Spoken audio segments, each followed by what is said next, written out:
반갑습니다. 저는 국립암센터대학원의 김호란 교수입니다. 오늘 제가 말씀드릴 주제는 코로나19 신종 감염병의 불확실성과 소통 방안에 대한 겁니다. 이런 목차로 진행을 하도록 하겠습니다. 첫 번째는 코로나19 팬데믹 상황입니다. 전 세계 상황인데 이제 보시다시피 러시아와 아메리카, 유럽 그리고 중동 지역이 굉장히 진한 색깔을 보이고 있습니다. 그리고 이것은 인구 1000명당 검사 수입니다. 그래서 초반에 올라가는 숫자가 바로 한국입니다. 그러니까 한국이 이렇게 초반에 가장 많은 검사를 해왔고 다른 나라들이 한국을 벤치마킹해서 최근에는 이제 한국은 중간쯤이고 덴마크, 이태리 굉장히 검사를 많이 하는 나라들이 있습니다. 그런데 검사를 한 다음에 그 양성률을 보시면 가장 위에 제일 높게 양성률이 올라가는 나라가 브라질이고 그 다음 멕시코입니다. 남미의 환자 수가 급증하는 것을 대변한다고 볼 수 있고 그 밑에 방글라데시와 파키스탄도 검사에 대한 양성률이 증가하고 있습니다. 다행스럽게 미국과 영국은 양성률은 낮아지고 있지만 여전히 10% 이상이고요. 그리고 이태리도 낮아지고 있지만 여전히 높습니다. 그리고 굉장히 이제 신기한 게 일본입니다. 처음부터 끝까지 계속해서 한 10% 정도의 양성률을 보이고 있고 최근에 조금 낮아졌습니다. 아시아가 인디아가 지금 양성률이 올라가고 있죠. 여기 낮아지고 있는 거는 한국이고 그리고 관리를 잘했다고 하는 이제 타일랜드나 태국이나 이제 대만, 오스트레일리아는 양성률이 아주 낮은 것을 볼 수 있습니다. 전 세계 상황입니다. WHO의 그래프를 보면 지금 상황이 어떤가요? 계속 10만 명쯤 나오다가 최근에는 15만 명이 나옵니다. 하루에. 그래서 팬데믹은 진행되면서 오히려 증가하고 있는 양상이고요. 사망자 수를 보면 지금 4만 명대인데 역시 지속적으로 유지되고 있습니다. 두 번째 토픽은 신종감염병의 불확실성입니다. 아시다시피 지금 WHO가 국제 공중보건 위기 상황을 선포를 했죠. 이런 4가지 기준을 가지고 선포를 하는데 역사적으로 보면 2009년도 신종 인플루엔자 선언 이외에 2014년 폴리오, 에볼라, 2016년 지카, 2018년 에볼라 그리고 6번째로 이번에 코로나19에 대해서 국제 공중보건 위기 상황을 선포를 했습니다. 아직까지 2014년의 폴리오와 2018년에 에볼라는 지속되고 있기 때문에 지금 3개의 위기 상황이 진행되고 있는 상황입니다. 거기에다가 3월 11일에는 팬데믹을 선포했습니다. 지금 팬데믹 선포 3개월째인데 상황이 여전히 녹록지 않은 상황입니다. 저희가 감염역학을 처음 가르칠 때 역학적 변천설이라는 걸 이야기합니다. 경제, 인구, 사회적 요인에 따라서 감염병 시대가 변화하는데요. 이제 신석기 시대에 감염병이 증가하면서 사람들이 모여 살면서 역질과 기근의 시대를 거쳐서 점점 위생이 좋아지고 하면서 범유행 감축의 시대를 지나서 지금은 퇴행성 인조질환의 감염병의 새로운 등장, 신종 감염병 시대입니다. 지금 우리가 신종 감염병 시대를 살고 있는데 자, 이제 이 코로나가 지속된다면 우리의 시대가 팬데믹 시대로 바뀌지 않을까 이런 생각도 한번 해봅니다. 신종 감염병이 그럼 이렇게 자주 오는 것은 왜 그럴까요? 증가 요인을 보면 많은 사람들이 세계화, 환경 변화, 사회 인구학적 변화, 특히 공중보건 체계 변화를 꼽습니다. 공중보건 체계 변화를 안에 보시면 감염병 예방과 관리 사업이나 의료 서비스 체계, 전문 인력 이런 것들이 오히려 점점 부족해지고 공중보건 예산 삭감이 원인이다 이렇게 짚고 있습니다. 그러면 이런 신종 감염병에 대한 대비 전략은 어떻게 세워야 될까요? 여러 가지가 있겠지만 일단 우리나라 상황에서 한번 본다면 가장 첫 번째는 감염병 감시 체계와 역학조사, 실험실을 강화하는 것입니다. 그리고 두 번째는 공중보건 방역 체계를 강화하는 건데 혹시 아시나요? 보건소가 보건복지부 소속이 아닙니다.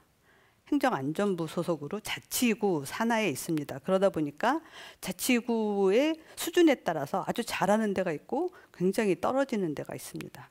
특히나 이런 감염병 관리에 있어서는 굉장한 일관성이 중요한데 지금 그런 부분이 이제 수면 위로 드러나고 있습니다.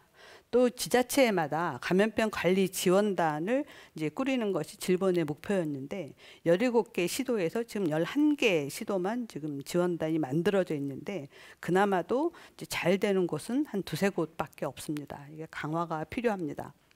그리고 이제 잘 아시다시피 이번에 우리나라의 K 방역을 이끈 중요한 요인 중에 하나가 건강보험이었죠. 보편적 건강보험.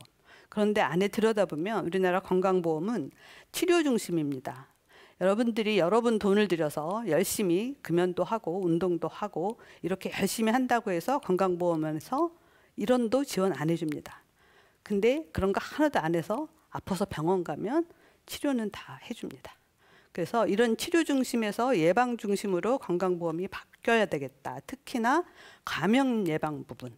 그래서 예방접종이라든지 많은 분들이 예방접종이 건강보험에서 하고 있는 걸로 알고 있지만 건강보험에서 하지 않는 항목으로 딱 법에 명시되어 있는 게 예방접종입니다. 그래서 이런 부분이 바뀌어야 되고요. 감염병 예방 및 관리에 관한 법률도 손볼 것이 사실 너무나 많습니다. 그 중에서도 개인의 자유 제한은 최소화하면서 공동체를 보호할 수 있는 사회적 합의가 필요합니다. 특히나 역학조사나 이제 정보 공개 부분에서 그렇습니다. 그리고 전문 인력 양성 부분은 지금 전 세계에서 전문 인력이 부족하다라는 이야기가 나와서 아마 팬데믹 시대에 백신 전쟁뿐만 아니라 인력 쟁탈전이 벌어질 것이라고 저는 생각합니다. 이제 치료 의료인뿐만 아니라 방역 요원, 감염병 정책 전문 연구 인력도 필요한 상황입니다. 특히나 이제 오늘이 소통에 대한 주제로 우리가 이야기하고 있는데요. 감염병의 불확실성에 대한 이해가 상당히 중요합니다. 말 그대로 신종 감염병은 모르는 병입니다. 그렇기 때문에 불확실성에 대해서 이해를 해야 되는데 그렇다고 해서 모든 것이 다 알려질 때까지 우리가 의사결정을 미루고 있을 수는 없습니다.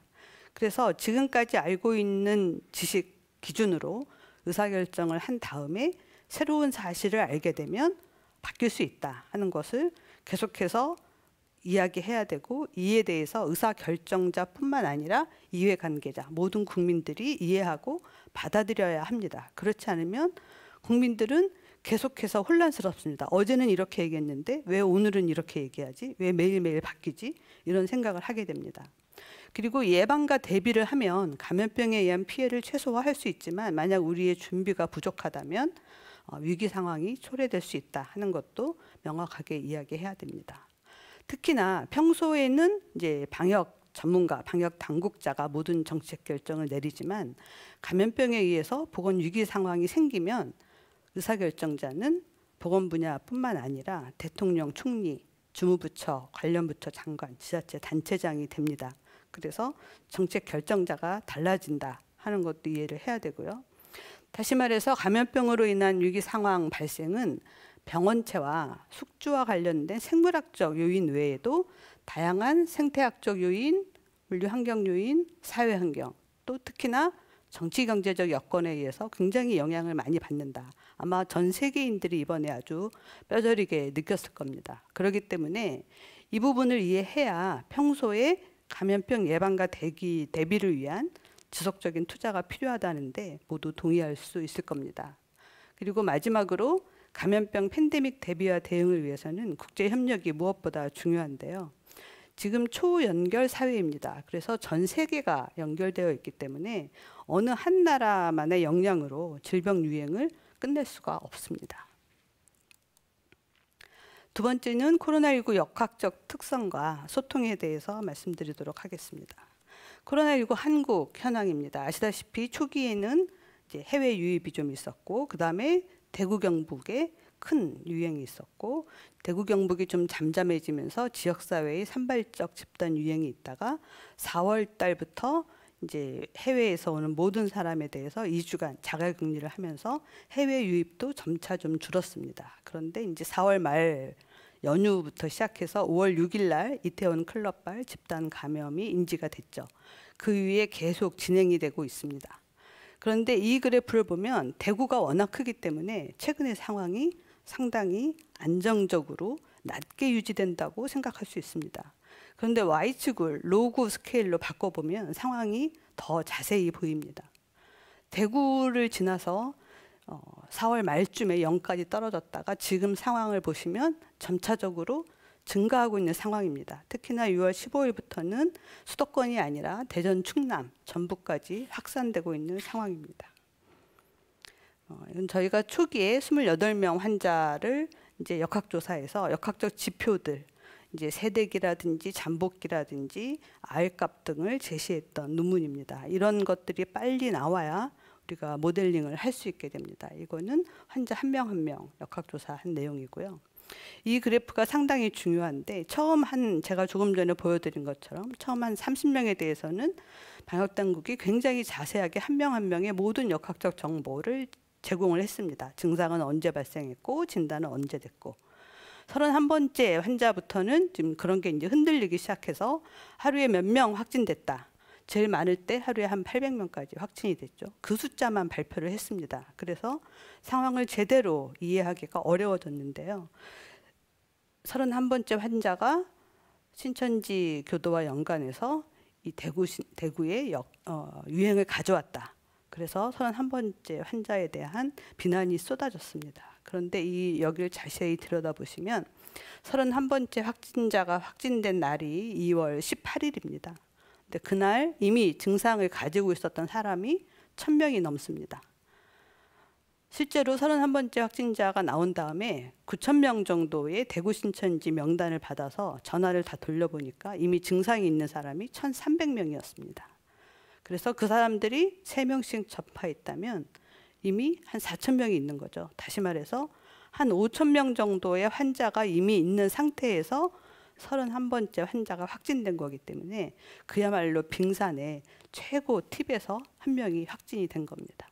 그래서 열심히 검사를 해서 찾은 게 아니라 이미 진단된 사람들을 확인해낸 겁니다. 그 당시에.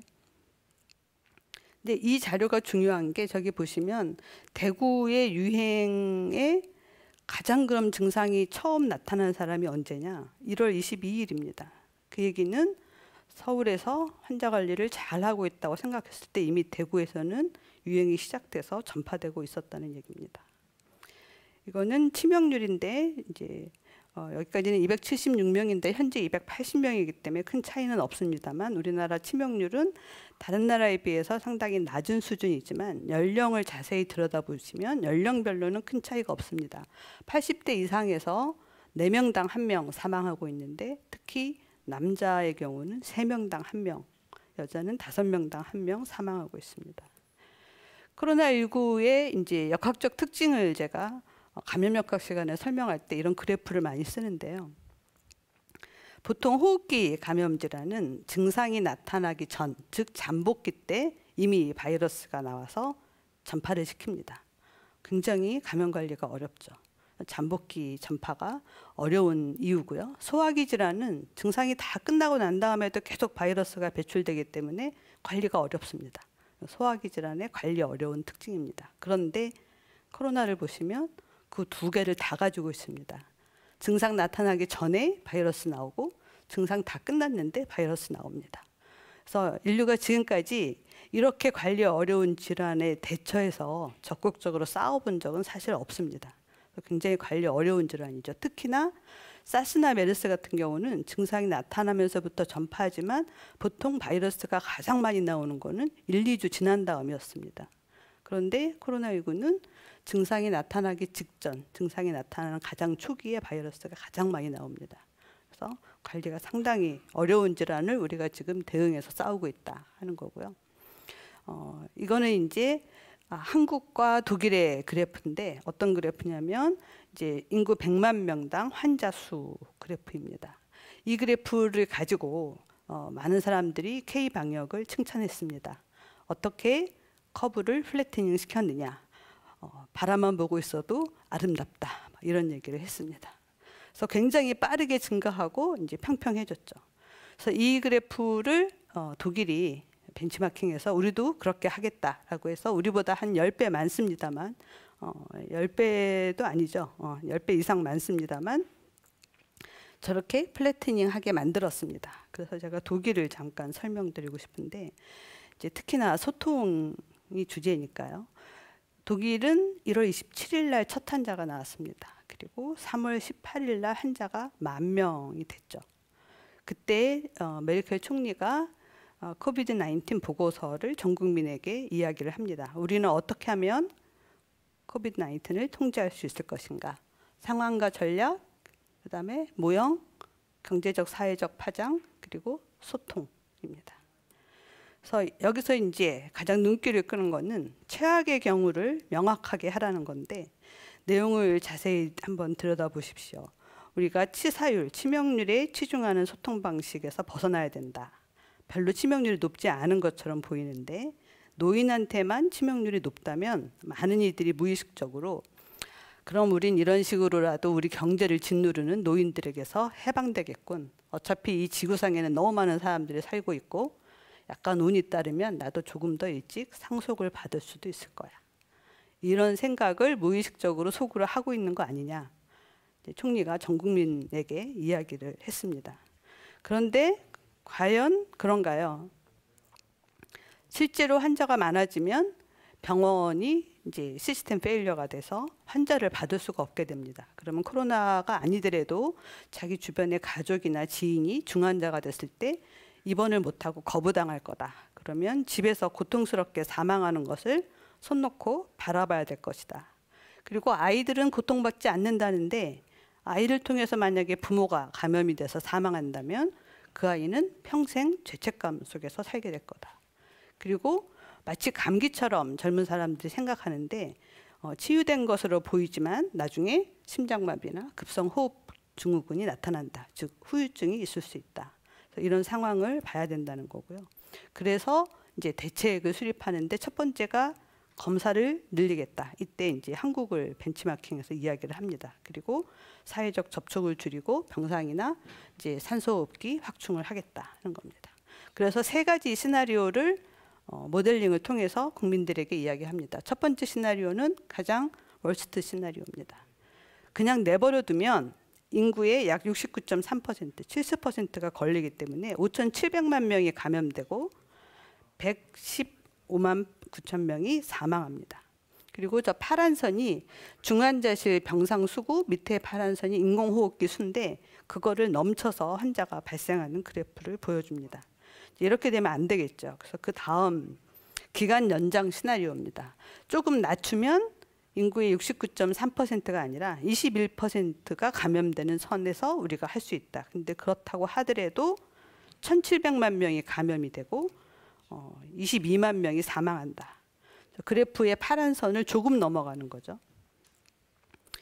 가장 좋은 시나리오는 이제 뭐 망치와 춤인데, 해머와 댄스인데, 이렇게 하게 되면 인구의 1.2%가 감염되는데 약 100만 명이고 사망자는 11,000명 정도 되는데, 우리가 가지고 있는 중환자실의 가장 밑부분, 인공호흡기 가지고 있는 거야 가장 밑부분입니다. 우리가 최대한 노력해서 이렇게 하려고 애를 쓸 것이다. 그렇지만 그렇게 한다고 해도 사망자 11,000명이죠. 실제로 지금 독일의 사망자는 8,800명 정도이기 때문에 지금 이 시나리오대로 가고 있는 것이라고 말할 수 있겠습니다. 두 번째는 이제 감염 관리를 위한 이제 소통인데, 그 감염 관리 소통의 첫 번째는 원칙을 이용한 소통입니다. 감염 관리 원칙이 무엇이냐? 이 세 가지입니다. 병원체와 병원소 관리, 전파 과정의 차단, 숙주 관리입니다. 가장 확실한 방법이 감염원, 병원체를 없애는 거죠. 그래서 예를 들어서 인수공통, 이거 동물이 병원소다. 그러면 조류 인플루엔자, 그럼 닭이나 오리를 우리가 살처분을 합니다. 이제 사람이 걸리는 경우, 사람이 병원소인 경우에 그렇게 할 수 없으니까 신속하게 발견해서 치료하거나 격리하는 게 유일한 방법이고요.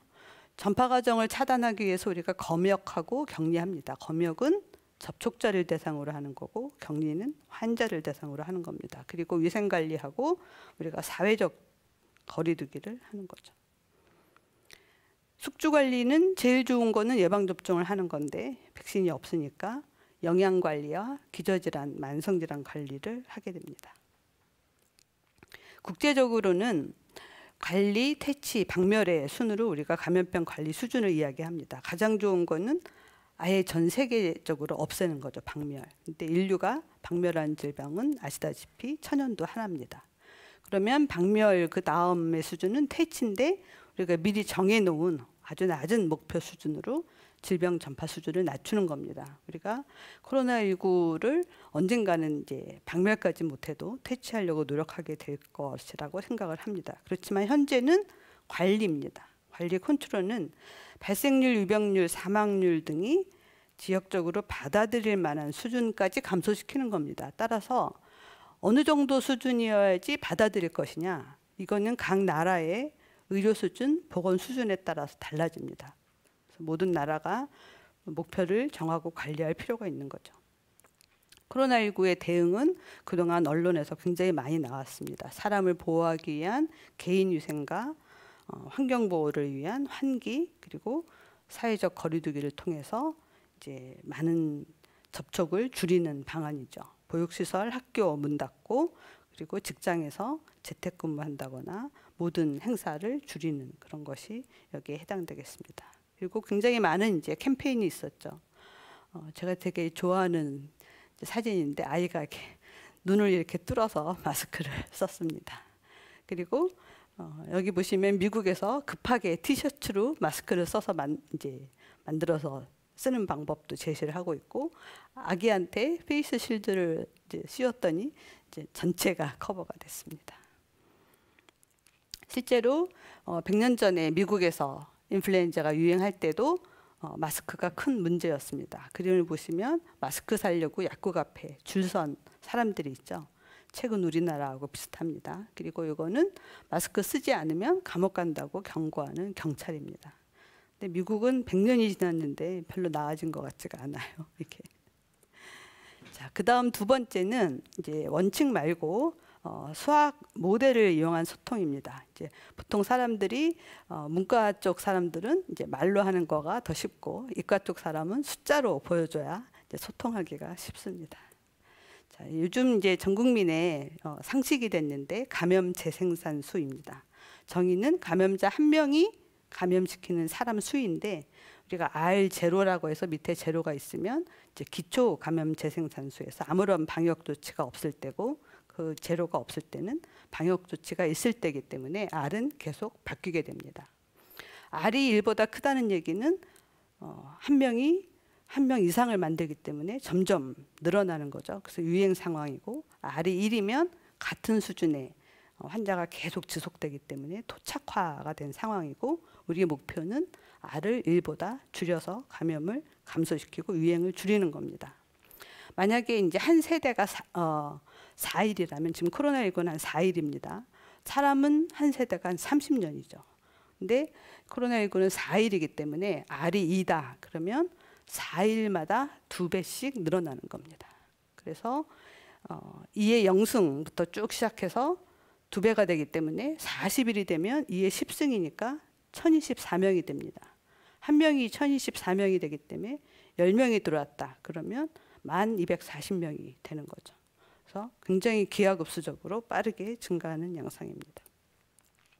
그런데 이 R을 결정하는 데는 세 가지 요인이 있습니다. 우리가 PCD라고 부르는데, P는 접촉당 감염될 확률이고요. C는 단위 시간당 접촉이고, D는 환자들의 감염 전파 기간입니다. 그럼 R을 줄이기 위해서 이 PCD를 어떻게 해서든지 줄여야 됩니다.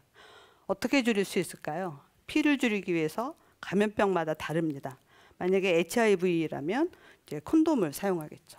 코로나19는 호흡기 질환이니까 마스크 쓰고 고글 쓰고 이렇게 합니다. C를 줄이기 위해서는 접촉을 줄이는 거죠. 그래서 우리가 사회적 거리두기를 하고요.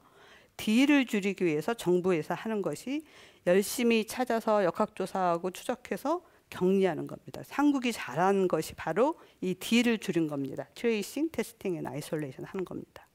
그리고 P하고 C를 줄이는 거는 결국에 한국은 사람들에게 자율적으로 맡기고 권고를 했습니다.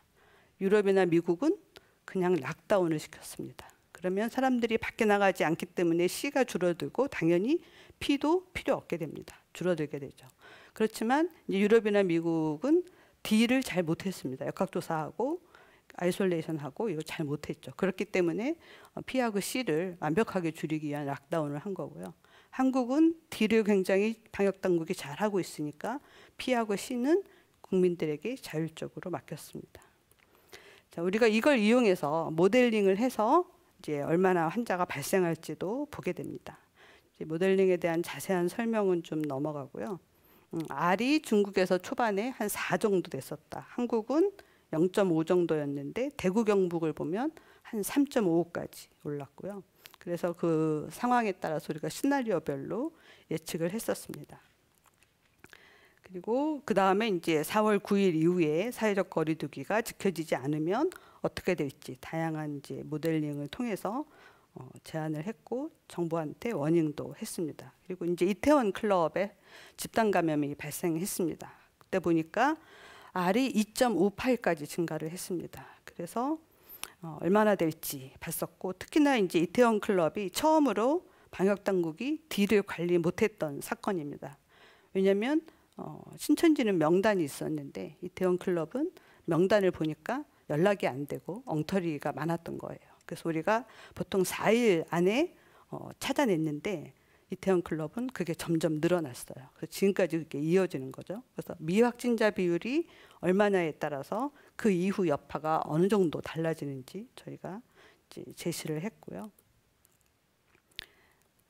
그리고 이제 최근 6월 11일까지 감염 재생산수 변화를 봤더니 2.58보다는 줄었는데 1.79입니다. 그리고 제가 지금 슬라이드를 못 넣었는데 엊그제까지 자료를 넣어서 보니까 좀 많이 줄어들지 않았을까 내심 기대를 했는데 1.64 정도까지밖에 안 줄었습니다. 그래서 그럼 이 시나리오별로 1.79가 지속되면 한 달이 지나면 하루에 800명까지 발생하고요. 만약에 사람들이 PC를 줄여서 감염 재생산수가 R이 25% 줄어들면 하루에 254명, 50% 줄어들어서 0.83이 되면 이제 한 달 후에 하루에 10명 미만인 4명이 나오게 됩니다.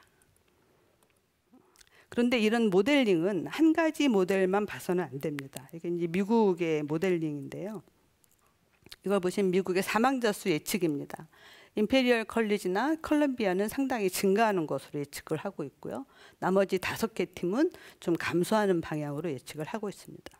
그래서 우리가 앙상블 메서드라고 하는데 다양한 모델링 연구팀에다가 모델링을 해달라고 하고 모든 걸 받아서 합해서 검토해서 보는 겁니다. 예를 들면 이제 인플루엔자 시즌이 되면 모델링 컨테스트를 합니다. 그래서 모든 팀에서 준 걸 다 합해서 정부는 방향을 예측하고 마지막에 가장 잘 맞춘 팀한테 이제 상을 주는 거죠. 그런 식으로 다양한 모델링을 같이 검토해서 봐야 된다 하는 겁니다. 한국은 지금 이런 부분이 많이 부족합니다. 그리고 이제 세 번째로 소통해서 2차 유행 대비한 이 그래프인데 아마 보신 적이 있을 겁니다. 100년 전에 인플루엔자가 처음 왔을 때 첫 번째 6월 달 피크에 비해서 11월 피크가 5배 높았습니다. 그래서 코로나19 2차 유행 대비를 위해서 우리가 지금 시작해야 될 부분이 있습니다. 보통의 감염병 위기에서는 대비를 하고 이제 전쟁이 터지면 대응을 해서 막 싸운 다음에 전쟁이 끝나면 회복의 순으로 갑니다. 근데 코로나19는 대비하고 지금 싸우고 있는데 보니까 이 끝날 전쟁이 아닌 거예요. 그래서 회복이 아니라 장기전을 대비해야 되는 태세로 바뀌어야 됩니다. 장기전 대비를 하려면 평가가 필요하고요. 대안 마련하고 시행 조정 안착 이런 과정을 거쳐야 되는데 그럼 이런 평가나 이런 건 누가 합니까? 전문 연구소가 있어야 되는데 우리나라에 이제 실험실 연구소는 있지만 정책을 연구하는 전문 연구소는 지금 없습니다. 그래서 이런 부분이 지금이라도 당장 필요하다. 그리고 뭐 검사 확대라든지 위험 시설, 위험 행동, 위험 직종에 대한 관리 등등이 필요하다. 거고요. 뭐 인력 양성이라든지 의료 전달 체계, 질병관리본부를 조직을 바꾸는 거 이런 부분도 논의가 필요합니다. 요약입니다. 마지막으로 팬데믹은 지금 진행 중이고 확산 중이다. 신종 감염병 대비의 불확실성을 이해하는 것이 중요하고 코로나 역학에서 전파력이 매우 높기 때문에 관리 원칙을 이용한 소통과 감염 수학을 이용한 소통 그리고 2차 대유행 대비가 필요하고 응원 지지 격리 연대가 백신이다. 이건 그냥 하는 말이 아니라 실제로 면역학적으로 많은 응원과 지지 격려를 받으면 몸에서 면역 수준이 높아집니다. 백신이 만들어지기 전까지는 우리 스스로 서로에게 백신을 줄 수가 있습니다. 열린 소통을 통해서 극복할 수 있기를 바랍니다. 이상입니다. 감사합니다.